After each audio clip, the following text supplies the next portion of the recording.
creator of We All Bleed the Same.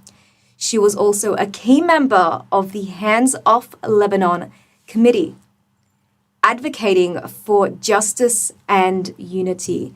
Liz, I'm extremely privileged to have you here with me today. Thank you so much for joining us at the studios. Thanks, Shay. It's a great honour for me to be here. I really appreciate the invite. Look, before we get into it, I'd like to pay my respects to the traditional owners of this land that we're gathered here today, the elders past and present, the Darug people.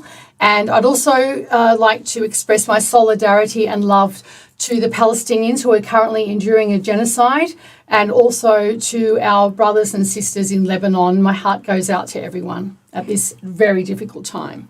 Thank you for showing that support for Lebanon and Palestine here at the Oz Arab Media Studios. We know there are a lot of our viewers going through so much with family overseas, so thank you, Liz. Let's now look into your story a little bit deeper. So much. You've accomplished so much, which we're so proud to showcase. My first question, as a journalist, you would have interviewed so many people. What is one, if not two, really powerful lessons you've learnt from someone that you've interviewed? That's a big question. It is. I mean, I've been a journalist for over 30 years now. It's a long time. The most incredible people I've interviewed are people, like the Dalai Lama. I was fortunate enough to meet my idol, Nelson Mandela, Pele, Maradona, people really at the highest ends of their career, if you like, world leaders and so forth. And I think what struck me the most, especially with His Holiness the Dalai Lama, Nelson Mandela and Pele, is that they were very humble and warm and friendly and also funny at times. So I think really for me it's about being genuine and being yourself. Amazing, and such an incredible list of people. I'm in complete awe, so I'm just sitting here. But that's just a true reflection of the work, your commitment to journalism as well. So kudos to you. Okay, let's talk about the crunch moments now. Walk us through your career, the twists, the turns, the highs and the lows, starting with the moment you realised you wanted to achieve something big. Oh, my gosh. Okay. Well, I think for me, what struck me growing up as an Australian Lebanese young person is that I remember my mum and dad, who were from North Lebanon, and they were talking. They always had the radio on, and it was the civil war in Lebanon. Obviously was affecting all our families. And I never forget, my mother was in tears because her brother was killed, was shot dead in his bakery in North Lebanon. And there was no coverage about things like that back then. We're talking, I think it was 80s, in that time, late 70s, 80s, I think. And I was just so angry, and I just wanted to do something and say something, to make her feel better. And I didn't know what to do. And I just thought, our voices aren't heard in the media, especially back then. People from not just Lebanese backgrounds, but all other ethnic communities were not being heard. And I just had this fire in my belly that I wanted to share our stories. I wanted people to hear our stories, hear who we are, what we're about, and also to say, we're all contributing to this Australian society. We're also Australian, but we also, it's about, learning about our cultures as well, enjoying who we are as Lebanese people, but then also walking in the shoes of, Australians. So it was that battle of the two cultures for me. But what I wanted to do was express it and do that through storytelling. So that's really what was the instigator for me to become a journalist, is to share our stories. So and there were many highs and lows. I mean, I think for me, it's not all glamorous. No, so obviously a very big moment for you growing up as a child, having your uncle killed as part of the Civil War, moving into more of a credible way to share those stories What was the toughest lesson that you learned? Wow, the toughest lesson. I think it's you can't push too hard. I was very passionate and I was always, really pushing. But I think the wonderful thing with storytelling is the way you tell the story, and because you want everyone, to hear it. And I think that if you're true to yourself, you're true to your talent as well. So it's also about trust between the two of you. So I was very, very honoured that so many people trusted me with their stories, that I was genuine in the way that I shared their stories. And I was mostly, I became a television journalist, which I didn't want to do. I was more interested in radio because I didn't want to be judged by my looks. And I just ended up stumbling into TV, and it was just by fluke. I was actually working on a youth suicide documentary for radio, community radio, and there was a discrepancy in my payment. Back then I was being paid by cheque. I don't have those anymore. This is how old I am. Yeah. But anyway. I would not say that. I just think old systems. Thank you. It was an old system. Which might still be there.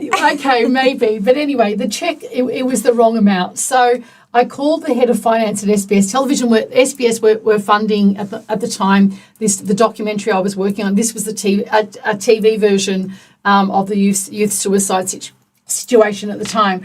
Anyway, so I was lucky enough to get this meeting with the head of finance at SBS Television. And luckily when I went in there, he was a fellow Lebanese. So we straight away got along very well. And I said to him, I'm not leaving here unless I get a job opportunity. I said, I really want to work at SBS Television or radio, mainly was radio. And so he picked up the phone and he called all the heads of every department. And the only person that was there, the only head of the department, was the sport department. And then he said, and he was talking to a man called Dominic Galati, the head of sport at the time. And he said, hold on a sec. He said, Liz, do you know anything about sport? And I said, of course I do. I know everything about sport, which I really didn't. Anyway, so I got my interview. And then months later, I ended up signing a contract for my cadetship at SBS Television, and had a 3-year cadetship, and then ended up working in also news and current affairs, and also Indigenous news and current affairs.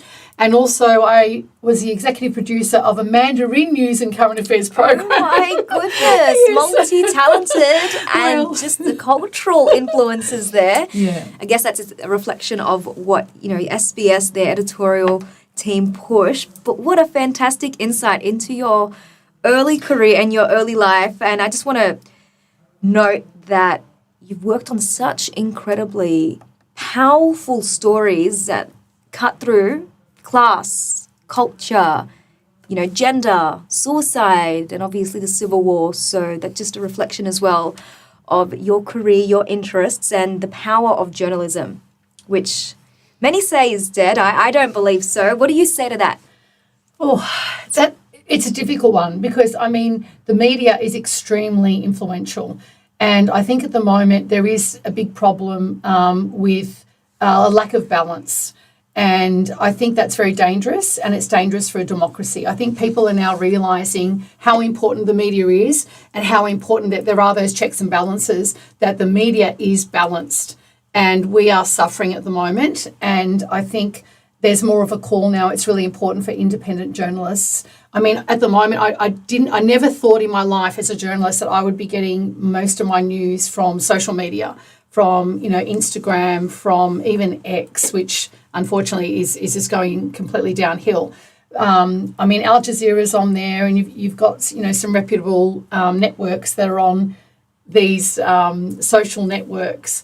And I'm going to those because our commercial networks are not covering, what's really happening in the Palestinian territories or what's happening in Lebanon. They've been reinvaded by Israel forces. So, where do we get factual and truthful news these days? And it's a very big question, and I even struggle with it.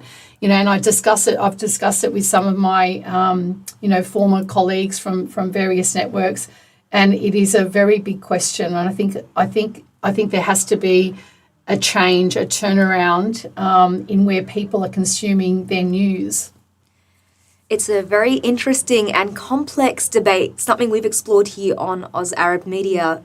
The balance, the fact-checking process, but then at the same time, you have influencers online already pushing out content. So what would you say it would be a journalist's role, even in facilitating or contributing to public discussion? Well, that's it. I think the journalist's role at the moment is delivering balanced and truthful and factual, whether it's news or storytelling, and going directly to the source.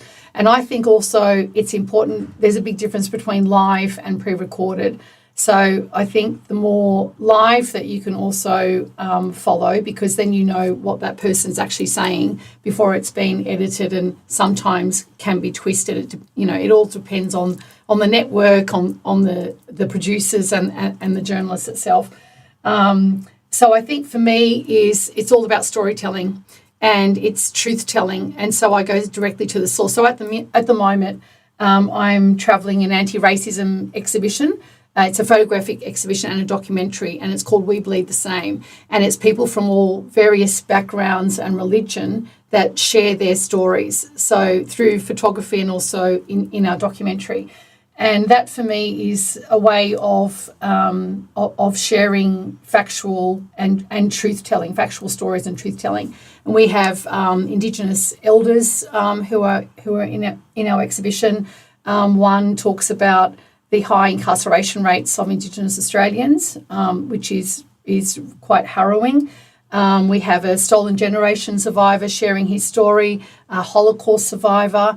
One of my dear friends who's a broadcaster is Palestinian and Lebanese, and he shares his story. So we try and cover, as many stories as possible that are lived stories.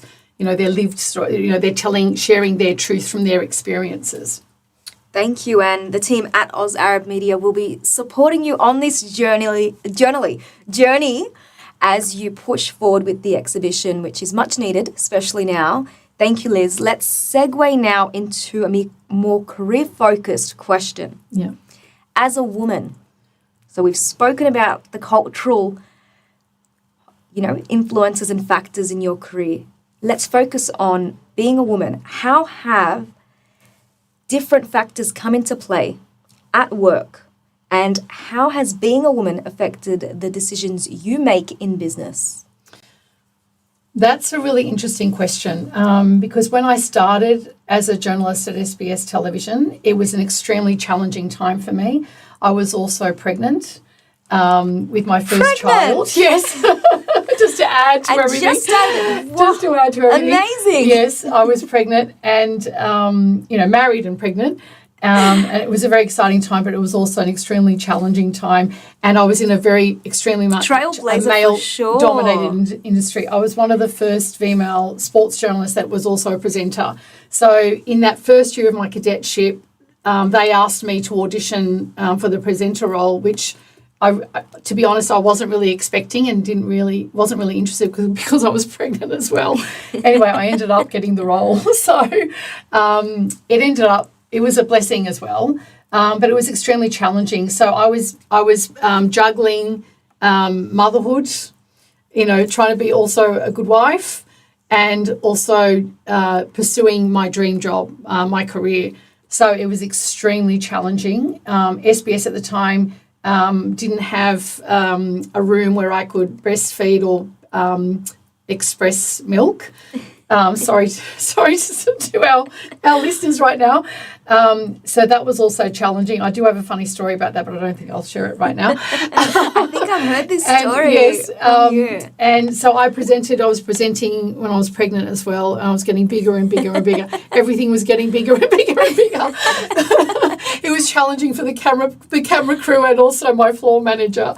But as a woman, I think what's important is to be yourself. I had a male colleague say to me, "You need to be more like a man," and I said, "Why? This is who I am. I'm a woman, and I'm quite a voluptuous woman as well." So I did get criticism for being too female, too sexy, but that's that's who I am. So I wouldn't change who I am really as a person and as a woman. I don't want to be like a man. I'm happy and in my own skin, and I think that's really important. And I think that's why I suppose I lasted so long, because I was happy in who I was. But it was very hard. It was hard. I mean, there were men that were trying to get rid of me in the sports department. They were playing all sorts of games. And when I was like, for example, I was asked to be on a program on Channel 10 on the panel. And the guys, I didn't actually tell them. So I was on the panel and they were very happy with my performance. And then I was asked back. And then the guys in the department, not all of them, but some of them, tried to, sabotage that. And they weren't shy. Exactly. And they thought, oh, you must have, asked to be on there. And even when I was called to be on the panel, I thought it was a joke. So I felt very privileged and honoured, to be, sharing my skills on other networks and so forth. Anyway, so look, I think it's just about being yourself and being comfortable in your skin. I mean, it does take time. And being a woman, being honest about being a woman, and yes. the unique challenges that it would bring. I think that's what you've shared with us today. Now, but I fought hard. I mean, for instance, the other thing was they wouldn't even give me a parking spot when I was pregnant, and when I was heavily pregnant, I had to fight with management to get a parking spot. And it was the beautiful security guards that looked after me, and I parked in handicap. So that's an example. So I also had incredible support by men, especially, of course, my husband was amazing. If I didn't have someone like him, his name's Derek, everyone needs a Derek. Every woman needs a Derek. I couldn't have pursued my career because we were starting our family. So it was a real juggle. It was extremely stressful. But we managed, and I managed because of my husband. And I did have some very good male friends at work, like Craig Foster, who's always been extremely supportive. So that always also helps. And I had supportive women around me as well. Amazing. Like I said, a trailblazer. There are many young women in media, especially SBS, that would be thanking you now for that very robust discussion on the parking spot, or spots now, hopefully, which are now available. Okay, career regrets. Do you have any? Oh, that's a hard one. That's a real tough one, because I did have so many challenges, but I loved what I was doing, because I felt so privileged to be in that environment of storytelling at the highest level, at a national level. Because I worked on a national television program, so we reached a lot of people. But in regards to regrets, I don't know. I don't know. I struggle with that. I think I was always fighting for other people as well, and I'm not ashamed of that. But sometimes it was a pushback against me, and it didn't do me any favours. So I think it's about picking your battles as well. Just being very careful about that, and sometimes I may have crossed a line in regards to trying to stick up for someone and giving that manager a really difficult time, because I'm not one to shy away from things. Must be the Lebanese it's in the you. Lebanese in me, but I love the Lebanese in me, because we fight for others, and that's something I've always done. So maybe looking back as we're talking about this now, I would have just picked my battles a little bit better. Thank you. Thanks for sharing that. Very important and hard lesson. This show promotes a seek no permission mindset. What is your perspective on this approach, especially for women in business? Don't seek permission. I think you set your own agenda, you set your own rules. I've broken a lot of rules. And sometimes it may have gotten me into trouble, but it was worth it.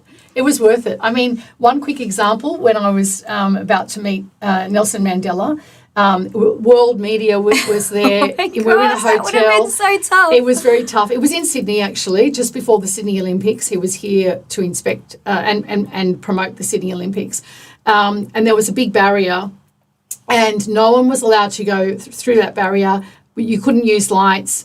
Anyway, I said to my cameraman, Nelson Mandela is about to walk down in front of us 5 metres away. There was a whole line of people waiting to meet him. And I said, I am meeting Nelson Mandela. Yes, So he's like, what? I said, I am. So I went under the barrier, stood in the line between a few people, and they were very kind in allowing me.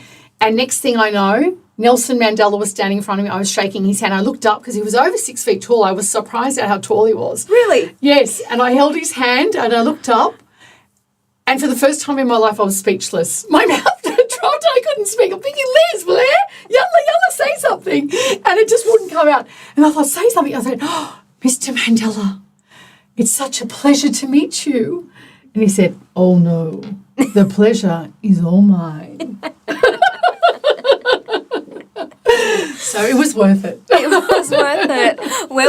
Tell me, was that recorded? Did the cameraman, was he there? He didn't capture that exact moment, unfortunately. He was starstruck too, I bet. I think he was starstruck. I don't know what he was doing. That was one of his jobs. But what ended up happening, I did catch Mr. Mandela on his way out. And I did, because we'd met, I called him over, respectfully called him over and said, Mr. Mandela, remember me? And everyone was mortified because we weren't allowed to do that. And I said, Mr. Mandela, please, can you give me your thoughts on Indigenous Australians that are going to protest at the Sydney Olympics? How will this impact, our Olympics? And that was a big concern at the time. And he walked towards me because he knew me. and it looked as though he was about to answer, and his big bodyguards said, Mr. Mandela cannot answer questions today, madam. And then they turned him gently away and off he went. But I used that as part of my story. Amazing. And I know you very well, Liz. Definitely a reflection of who you are, authentic and very social. Perfect. A perfect insight into your life in journalism and obviously storytelling. This kind of more tongue-in-cheek question, a bit of a cheeky question, now turning to our male audience. What advice would you offer to them to better support them working alongside of women in business? Well, I've been very fortunate because I have had a lot of men that were supportive colleagues. And I think it's just being there for your other colleagues, and just trying to, I don't know, is it treating people equally? Because I love the company of men, and most of my best friends happen to be male. I mean, I have some great female friends, but I love going out with a group of men. And I think that's because I was daddy's girl. And my dad always used to take me with him, like to the Randwick races. He took me everywhere. And I was always surrounded by my father and, his friends, or, whether they were family friends or work associates. So I've always felt comfortable with men. I think it's just really just being, friends and supportive of each other. I mean, I remember working on the 1998 World Cup in France. We were based in Paris. It was fabulous. And Paris. In Paris, nice. Yes. It was very nice. It was a good gig. And I was, one of my most treasured commentators, Martin Tyler, was working with us. He was the voice of football, of soccer. And so I was having breakfast, and I hadn't met him as yet, and I was on my own, and next thing, Martin Tyler walks in with one of my colleagues. His name was Paul Williams, another soccer commentator. And they walked over, and my friend Paul introduced me to Martin Tyler. And he's like, oh, hello, Liz, nice to meet you. I said, lovely to meet you. And he said, oh, you're Liz Deep Jones. And I said, yes, I am. And he said, oh, so you're the one sleeping with Terry Venables. And I said, I beg your pardon? What? Did I just hear that, Martin?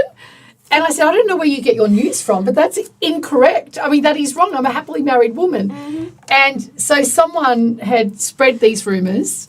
And so that's what you were touching on before in terms of the games, the sabotage. Yeah. And, previous rumours had gone around about things like that, before. So I wasn't surprised. But I was really shocked. Anyway, so Martin, and I said to Martin, well, look, Martin, Terry's actually a friend of mine and a friend of my husband's.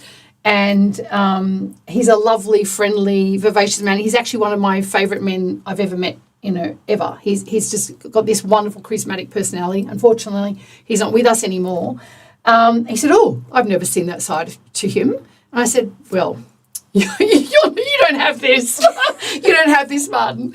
And then I said, "Martin, I think we need to start again." So he said, "Yes, I think we do." That was powerful, Liz. Yes. And so he said, "I'm terribly sorry. Please accept my apology." And he said, "But if you ever need anything from me, as a equal as colleagues, please let me know." So a bit of a rocky start. It was a rocky start, but I think I felt, like I said, it's feeling comfortable in your skin and being truthful. So I didn't step back. I stepped forwards, and then I gave it to him.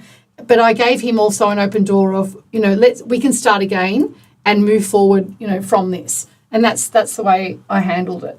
You handled it like Liz. Yeah. Like a woman, Yeah. like a boss. So thank you. Boss girl. I'm sure many of us can still be learning from those stories. Shout out to Martin and the team. Yes. Oh, gosh. I've never shared that story publicly before, actually. So I hope he doesn't get into trouble. I mean, he shouldn't. He's wonderful. Friends. Yeah. You're friends we're friends now. Yeah. We all have those stories, the awkward first run-in stories. Yes. Okay, Liz, before we wrap up now, obviously everyone here at the Oz Arab Media team is so happy that you're able to join us, and I know a lot of our viewers would be really wanting to hear from you on this last question. Mm-hmm. Now, if there was one thing that you could share with someone during those crunch moments that you had to help encourage them for when they're going through those really tough experiences, what is one thing that you think every man or woman should hear? Ooh. That's a hard one. It's a hard one. It's really a hard one. I think when you're put on the spot, I mean, everyone responds differently. I think just take a breath, take a moment before you respond. It depends on the situation, but I think and sometimes it's better to just walk away and then go back and deal with it rather than just throw out a whole lot of emotional, because I actually am very emotional, extremely emotional. I think that's, again, the Lebanese in you. Yes, it is, which I'm very proud of. But I think sometimes it's good to take a step back, take a breath, because you might end up saying things that you end up regretting. And I have done that. And I think with maturity. I was going to say, I think people call that maturity. Yes, it is. I'm still trying to mature. Likewise. But I think it's just sometimes, just walk away and then maybe come back and address it, but don't ignore it. When there is a problem in your workplace, and don't let it fester for too long. I found, and that was a mistake I had made previously. I let things fester and then it became a very big problem. You can't just ignore them. That's one thing I've learned, is don't ignore them. You need to tackle them, whether it's head on or you tackle it in a different way, but you can't ignore it. Thank you for sharing, and thank you for joining us here at the Oz Arab Media Studios for a very thoughtful, insightful, and bubbly conversation. Liz, I'm going to hand over to you. If you could share with our viewers the best way to get in contact with you after this, should they want to reach out about the exhibition or any other work that you have in the pipeline. Oh, yes. Okay. Well, you can reach me via my email, webleedthesame23@gmail.com, or our website is webleedthesame.net. This is our exhibition that we have. Do you want me? Can I hold this up? Yes, of course you can. I'd love you to. This is our exhibition, which features different people from different backgrounds and religion.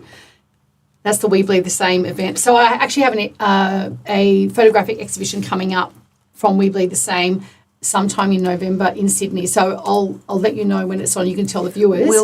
And we'll be there as well. Yes, but I'd also like to give away one of my Lucy Zizou's Glamour Game books. Do tell. This is aimed at 8 to 12-year-olds. It's a wonderful fictional story. That's my daughter on the cover, by the way. I was my going beautiful to Isabella. say beautiful. Thank you. So it's about a young girl chasing her dream to be a footballer against her parents' wishes. and it's also based in Milan and in Sydney. And a lot of the storytelling comes from my own experiences. So some of it is sort of biographical, but I also play with it and exaggerate it, which is something I'm also good at. But I love fictional writing because it's just escapism, it's fantasy, and I absolutely love it. So it's a really wonderful story about a young girl just chasing her dreams and being true to herself. And also the characters in the book come from all different backgrounds. So it subliminally promotes multiculturalism as well, and also about belief in yourself and chasing what you love. You know, what is the fire in your belly? What is it that gets you up in the morning where you can't wait to go and tackle? So that's what it's about, and that's about me as well. Absolutely amazing. Hope you enjoy it. We will definitely, we have a couple of surprises for our viewers in terms of how we will distribute this beautiful gift, as well as the many gifts that we receive from our very accomplished guests. It's Chay. Thank you again for joining us here at the Oz Arab Media Studio. And from everyone here, including Liz, take care, and we will connect with you on the next episode. Thanks, bye from Chay. me and bye from Liz. Bye. It's been a pleasure.